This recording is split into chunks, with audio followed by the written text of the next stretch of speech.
my name is Yahya Ulano, and this is my presentation.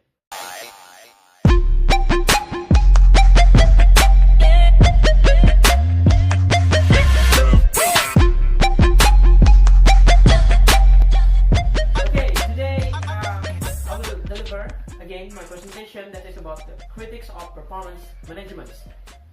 So nowadays performance management has attracted a lot of critic attention from academics and another commentators.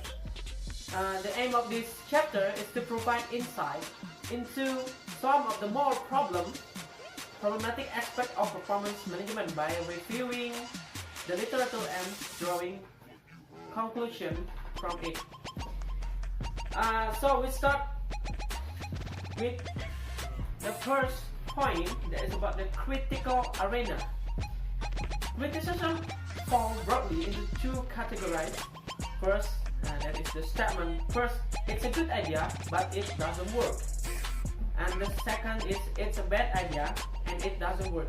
So what does it mean with the statement, it's a good idea, but it doesn't work? This is the explanation. It's a good idea, but it doesn't work. Those who believe that it does not work assert that managers often don't like doing it because they see it as an imposed bureaucratic chore that has nothing to do with their real work. If they are forced to appraise according to the book, they may do it badly. And it is claimed that individuals either dread the appraisal meeting because it is potentially threatening, or because they perceive it as an irrelevant bore with their managers going through the motion.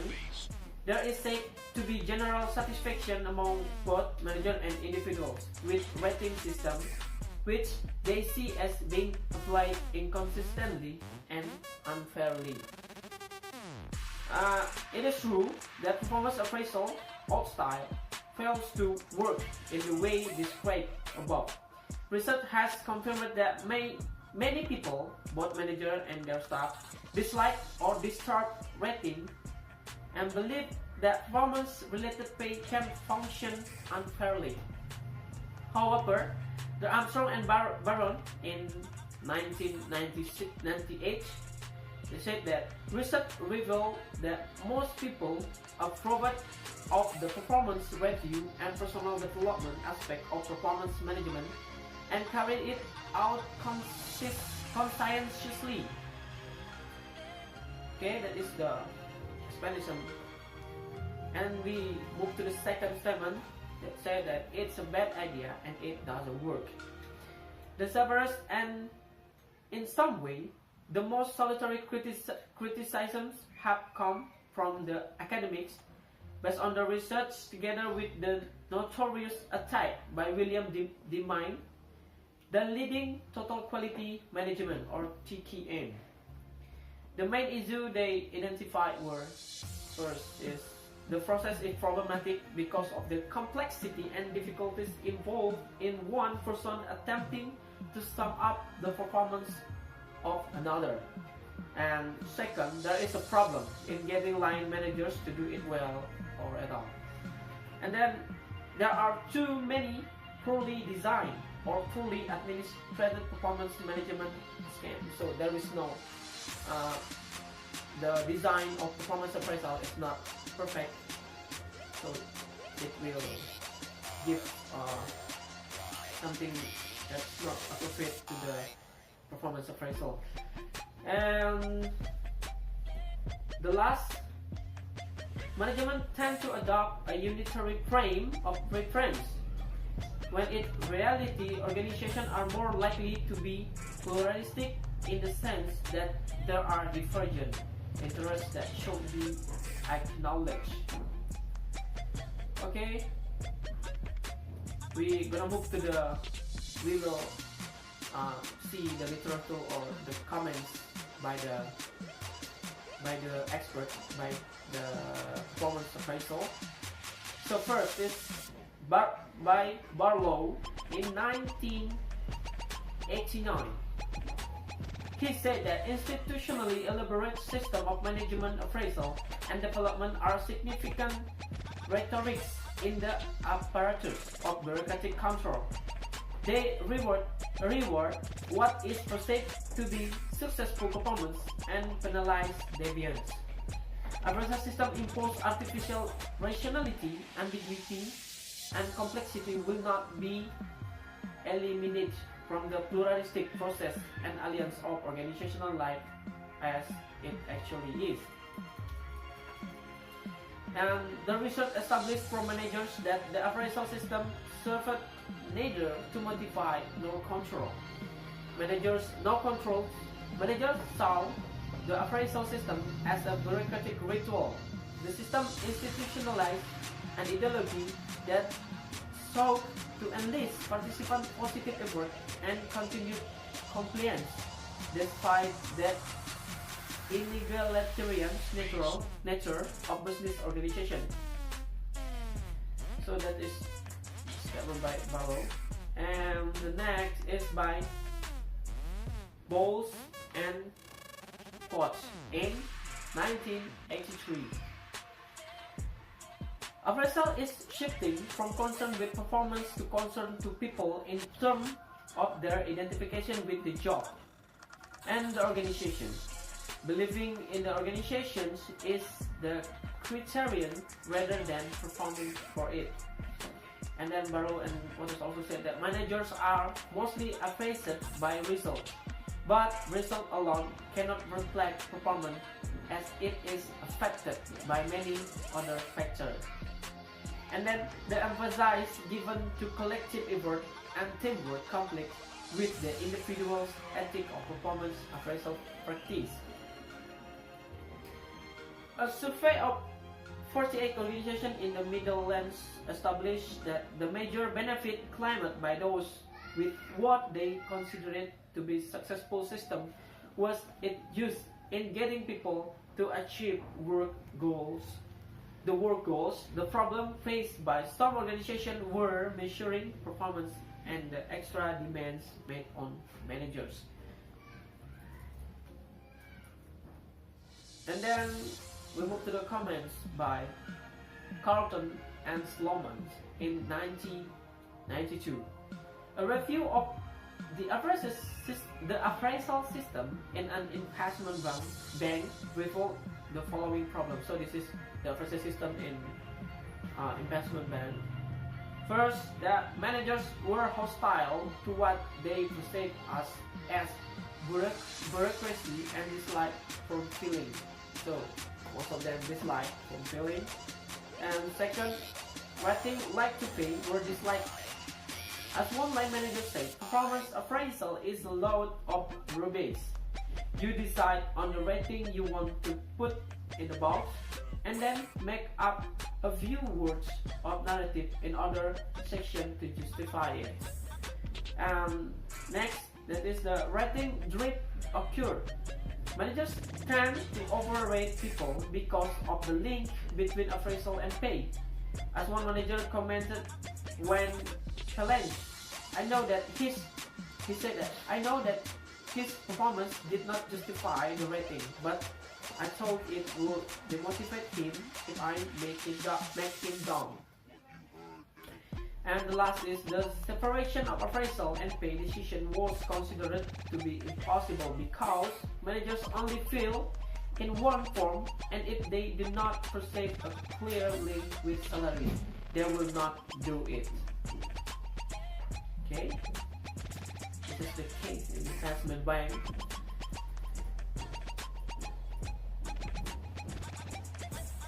Okay, we move to the comments or the research by Demine in 1986.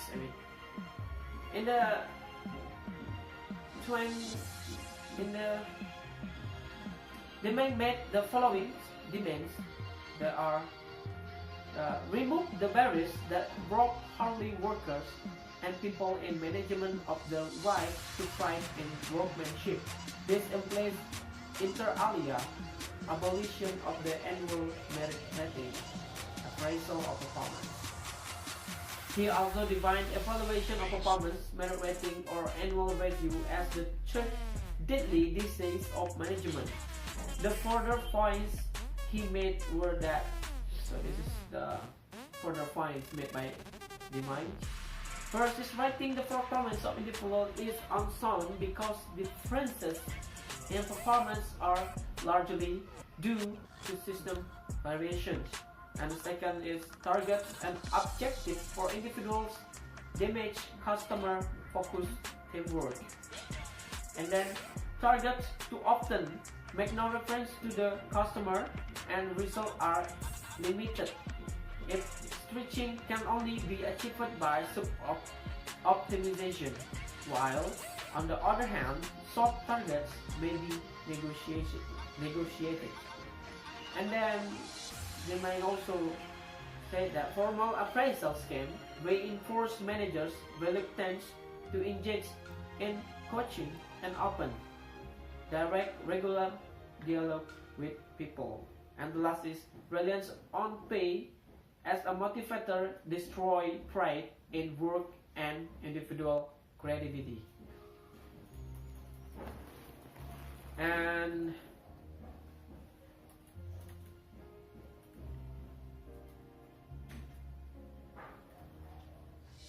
we move to the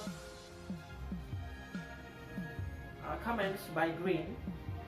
3 seems to be considerable, although not universal. Dislike and dissatisfaction will all performance appraisal system to some degree. Currently speaking, human resource manager seems favorable inclined. Line manager much less so. The problem with appraisal are, so this is the problem with appraisal by Green. He said that first is the complexity of the variable being assessed, and the second is the subjective elements that confuse the assessment, and then the fact that rewards and progress are in the hands of a single superordinate. And number 4, the fact that individuals have to work with their appraisal after the appraisal. And the last is the fundamental issue relating to the appraisal by individual who only act in social situations. The comment is made that a major aim of appraisal scheme is to limit the collective aspect of work and individualize the employment relationship. We move to the comments by Lee in 2005. Most traditional performance appraisal schemes are fundamentally flawed as they are counterproductive by design. The state purpose of this system is to measure and rate past performance, when in reality the goal of any performance management system should be performance enhancement. No one has the power to alter the past, so it is far wiser to direct attention and effort to the future. Next is the comments by Newton and Feynman in 1956. They said that most writers on appraisal are over-influenced by the new human relation writer of the in 1950 and 1960 by Douglas McGregor, who provide unitarist perception that are generally insensitive to both context and outcome, and assume that appraisal will serve the supposed common interest of employer and employee. And then they also say that appraisers are not going to view appraisal as a helping or counseling exercise if there is the possibility that the data will be used in assessing promotion or demotion. And the last, that is participative approach to appraisal are suspect because they constitute a desire through which management control may be enhanced by appearing to disperse it. We move to the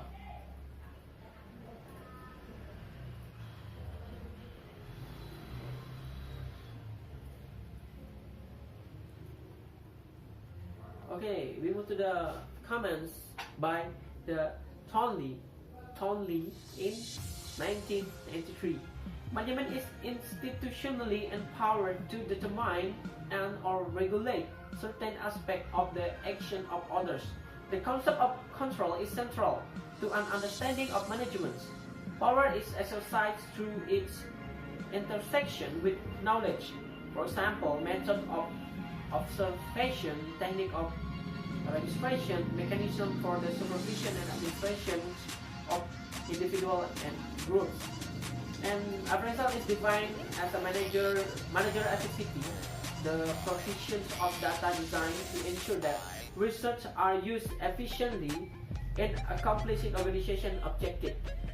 And the role of appraisal is structured through setting the agenda. And management is inextricably linked to control over the labor process. And one of the inherent paradox of appraisal is that the information required to ensure effective work organization will not be forthcoming. It is true that this will jeopardize the individuals. Appraisal operates as a form of panopticon, that is a concept of prison design organized by Jeremy Bentham in 19th century that incorporates a central observation tower from which active of all the image can be seen. So this is like a concept of prisons. The process of appraisal takes this form because it combines hierarchy, unilateral observation, and a normalizing judgment. Anonymous and continuous surveillance is a method of articulating a monitoring goal. Appraisal is the exercise of control at a distance, but both spatially and temporally. It illustrates how knowledge of the individual and the work performed articulates the managerial role as a directional activity.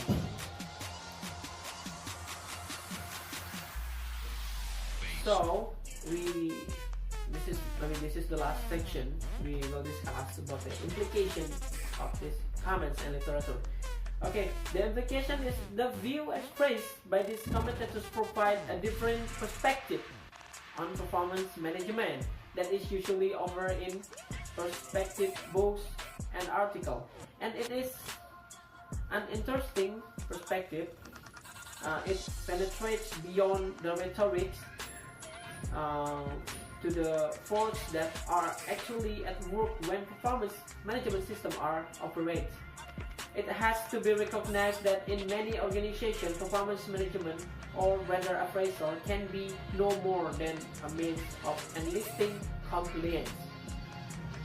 As this writer said, it is also possible that much appraisal is carried out badly, although this was not confirmed by the focus group conduct as a part of the Armstrong and Barron in 1998.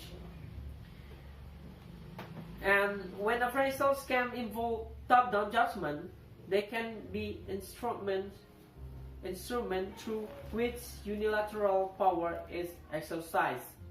It is also unrealistic to predicate management performance improvement programs on the assumption that everyone else will support them.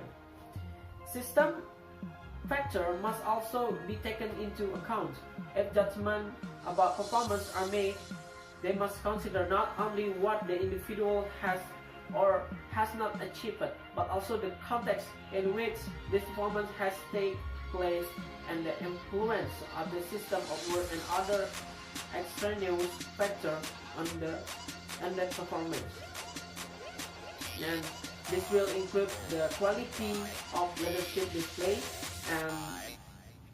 by managers, and their interest in the development of their stock. And there is a danger of performance management becoming bureaucratic, and if it includes performance rating, this can be inconsistent and based on subjective opinions. And all this aspect of how performance management function in organization should be borne in mind when considering its introduction or amendment. When management say it wants to create shared understanding, does it really believe what is being said? Will something be done about the process, including, for example, goal setting, feedback, and coaching to ensure that it happens? If not, the accusation of many commentators that much of what is said about performance management is meaningless will be justified. And if management say it believes in a stakeholder approach, will something be done about it that does recognize that organization is community of interests, not all of which will necessarily coincide?